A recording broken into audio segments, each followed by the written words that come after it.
एक बार की बात है, किसी गांव के मंदिर में देव शर्मा नाम का एक प्रतिष्ठित साधु रहता था। गांव में सभी लोग उनका सम्मान करते थे। उसे अपने भक्तों से दान में तरह तरह के वस्त्र, उपहार, खाद्य सामग्री और पैसे मिलते थे। उन वस्त्रों को बेचकर साधु ने काफी धन जमा कर लिया था। साधु कभी किसी पर विश्वास नहीं करता था और हमेशा अपने धन की सुरक्षा के लिए चिंतित रहता था। वह अपने धन को एक पोटली में रखता था और उसे हमेशा अपने साथ लेकर ही चलता था। उसी गांव में एक ठग रहता था। बहुत दिनों से उसकी नजर साधु के धन पर थी।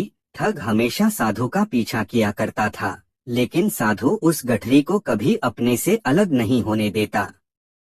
आखिरकार उस ठग ने एक छात्र का वेश धारण किया और उस साधु के पास गया। उसने साधु से मिन्नत की कि वह उसे अपना शिष्य बना ले, क्योंकि वह ज्ञान प्राप्त करना चाहता था। साधु तैयार हो गया और इस तरह से वह ठग साधु के साथ ही मंदिर में रहने लगा। ठग मंदिर की साफ सफाई से लेकर अन्य सभी कार्य भी करता था और ठग ने साधु की खूब सेवा की और जल्दी ही उसका विश्वास पात्र बन गया। एक दिन साधु को पास के गांव में एक अनुष्ठान के लिए आमंत्रित किया गया। साधु ने वह आमंत्रण स्वीकार किया और निश्चित दिन साधु अपने शिष्य के साथ अनुष्ठान में भाग लेने के लिए निकल पड़ा।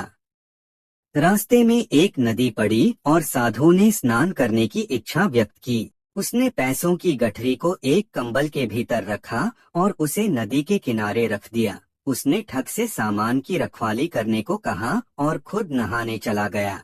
ठग को तो कब से इसी पल का इंतजार था। जैसे ही साधु नदी में डुबकी लगाने गया, वह रुपयों की गठरी लेकर चंपत हो गया। शिक्षा: किसी अजनबी की चिकनी चुपड़ी बातों में आकर ही उस पर विश्वास नहीं कर लेना चाहिए।